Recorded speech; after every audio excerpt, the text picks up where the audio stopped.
being alone and having trouble to find people that are worth your time. In our personal growth journey, it's a common thing that we isolate a little bit, or sometimes a little longer than we maybe should, which is my case. It's been a year that I'm kind of living in a paradise and I love to live here, but I also don't see no one. I don't I left the old friends that I honestly don't miss much, and the ones I miss they know because we see each other and we all have our own things. They also working on themselves, but we don't make each other feel guilty for not spending time a lot of time together. No, these friends or relationships that kind of encapsulate you, they are not the best relationships. If you are in this journey that you also want to grow and you also want to be the best version of yourself, and you know that in 3D time is limited, not just the time, it's not just a time thing, especially if you are over this and you understand how reality works. It is much more if you are using this time the way you want. If you are in a level of consciousness that you know what brings you there and you want to start to experience being more present.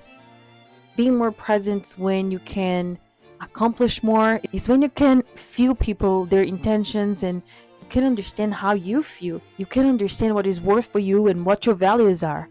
These things only come when you are fully present. These insights, this flow that you kind of feel like guided in a certain way, especially if you meditate. Because if you do, you become a machine. Like you become so powerful. And I'm saying this, and I love to say this word powerful because it is. It's like you are conscious. We are conditioned, completely conditioned, totally blind to all the possibilities that we have right now in front of us.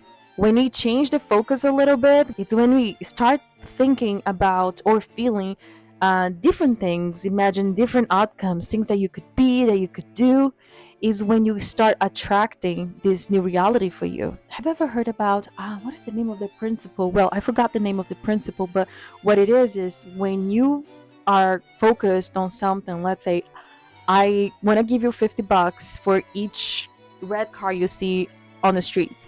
So you have this information, you want the $50. Now your brain is kind of like wanting to see the red cars, right? So you're gonna be working in favor of the experience that you want to happen, and then you're gonna see all the opportunities. You're gonna see everything that can be done, and just like the car, imagine in this ride right now, you are on the ride and you see all the cars. You are paying attention to it. You know what you want. So this is basically what happens when we are in this state of I want to do something different. I want to grow. I want to do something that can bring me a different result. It is literally stepping into the unknown and trusting the universe and trusting that what should be yours is going to find you, and you trust that, and you also let it go and let the universe give you all the whisper for you, whisper on your ears. You can achieve this, you can be this. Like maybe this is a possibility. This is a possibility. Everything is a possibility.